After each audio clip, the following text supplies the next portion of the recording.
कहाँ है परमात्मा? किसी ने कहा ऊपर है।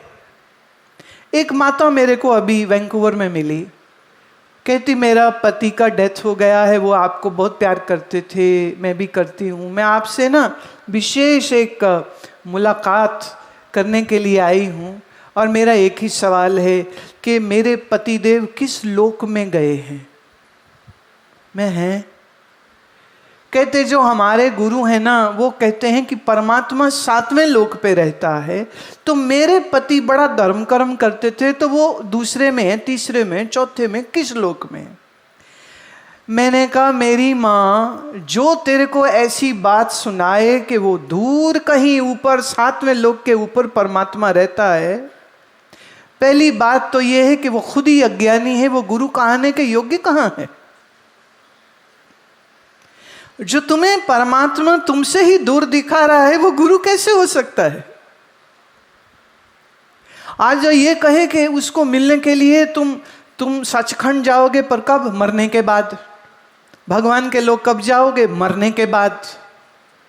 आनंद कब मिलेगा? मरने के बाद। माने सब कुछ मरने के बाद। और महाराज जनता जनार्दन भी ऐसी बेवकूफ कई बार हो जाती है, वो ऐसों को गुरु मान लेती है जो इतना बड़ा धोखा दे रहे, मरने बाद सब कुछ, मरने बाद सब कुछ, मरने बाद। तो जिंदा रहते क्या तुमसे भगवान डर जाता है? जिसको मैं जीते जी मिल ना सकूं, जान ना सकूं, वो परमात्मा कैसा? तो किसी ने कह दिया ऊपर है, किसी ने कहा 7वें लोक में, किसी ने कहा सचखंड में, वो भी ऊपर है, सब कुछ ऊपर है। फिर कई लोग ऐसे हैं, वो कहते नहीं नहीं बाहर नहीं है, वो तो अंदर है। बाहर कुछ नहीं, अंदर है, सब कुछ अंदर है। अब ये भी डायलॉग बहुत लोग मेरे से बोलते हैं, कहते भगवान तो अंदर ही है, तो बाहर तो कुछ भी नहीं है, तो इसलिए ना हम तो कहीं नहीं जाते, ना सत्संग जाते हैं, ना मंदिर जाते, भगवान तो अंदर ही है। मैंने कहा अच्छा भाई, ये तो बड़ी अच्छी बात तूने कर दी, भगवान अंदर है, पर ये तुमने जाना है कि सिर्फ माना है? माना है, जाना कुछ नहीं है। जानते नहीं हो, सिर्फ रिपीट कर रहे हो।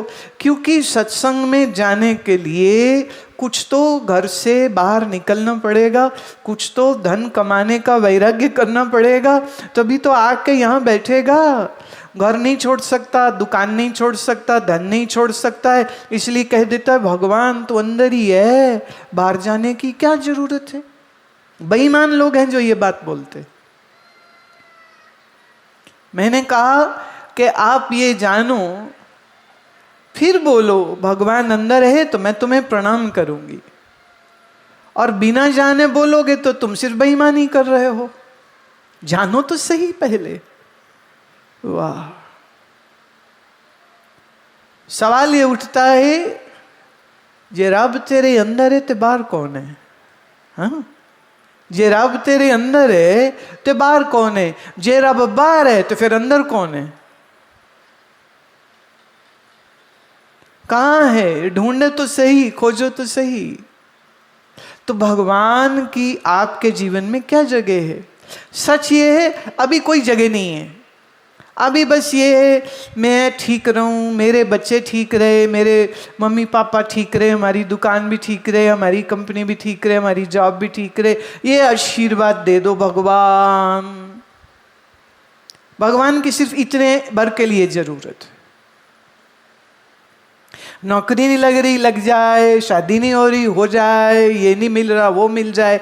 तो दुनिया की तमाम चीजें मांगने चाहने के लिए भगवान को एक वसीला बना के रखा है, एक बहाना बना के रखा है। इसीलिए आपकी रुचि भगवान में कम और दुनिया में ज्यादा है, इसीलिए आप भगवान से भी दुनिया चाहते हो, भगवान से भगवान नहीं चाहते हो। पर अजीब बात देखिए, आदमी सारी जिंदगी संसार के पीछे भागता है और एक ही पल में मिला मिलाया सब कुछ चला जाता है। एक ही पल में स्वास्थ्य हो चला जाता है। कोविड के समय पर उन 1.5 साल में कितने लोग गए, ना डॉक्टर ना हॉस्पिटल, कोई कुछ नहीं कर पा रहा था। कितने लोग गए उस समय पर?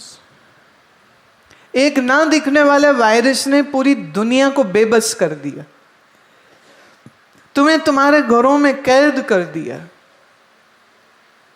चिंताओं से भर दिया, फिक्रों से भर दिया, कहीं मुझे कुछ हो न जाए, कहीं कुछ। अरे बाहर से एक थैला भी लाते थे ना सब्जी, तो उस पर भी स्प्रे करते थे कि कहीं इसके साथ चिपक के वायरस घर में ना आ जाए। एक औरत ने, पति लाया ना वो थैले, तो वो थैले के तो करना ही था स्प्रे, उसने सैनिटाइज, उसने पति को भी सिर से लेके पैर तक कर दिया, उसके आंख में चला गया। वो कह रहे क्या कर रही है?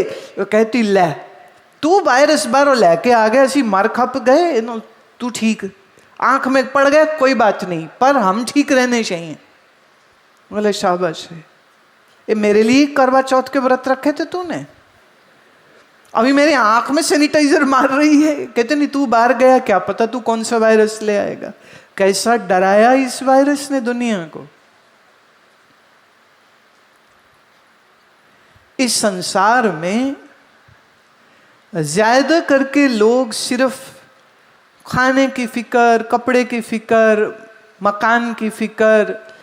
मकान की तो ऐसी फिक्र होती है, एक माता मुझे कहती है बड़ा जी करता है आश्रम आने का, तो मैं आ जाओ। नहीं नहीं, फिर घर अकेला कैसे छोड़ के आऊं मैं? क्यों, तेरा घर पड़ोस वाली हवेली के साथ भाग जाएगा? क्या हो जाएगा?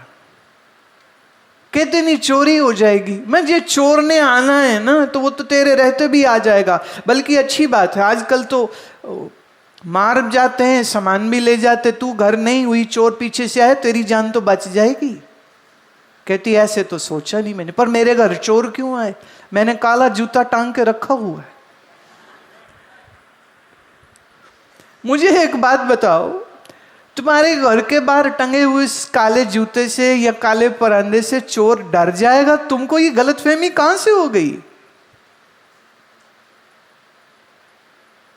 जिनका दिमाग खराब है, जिन्हें चोरी चकारी करनी है, वो तो खुद मंदिर में मत्था टेक के निकलता है कि आज भगवान फतेह मिलनी चाहिए, पकड़ा ना जाऊं, माल अच्छा हाथ में आना चाहिए।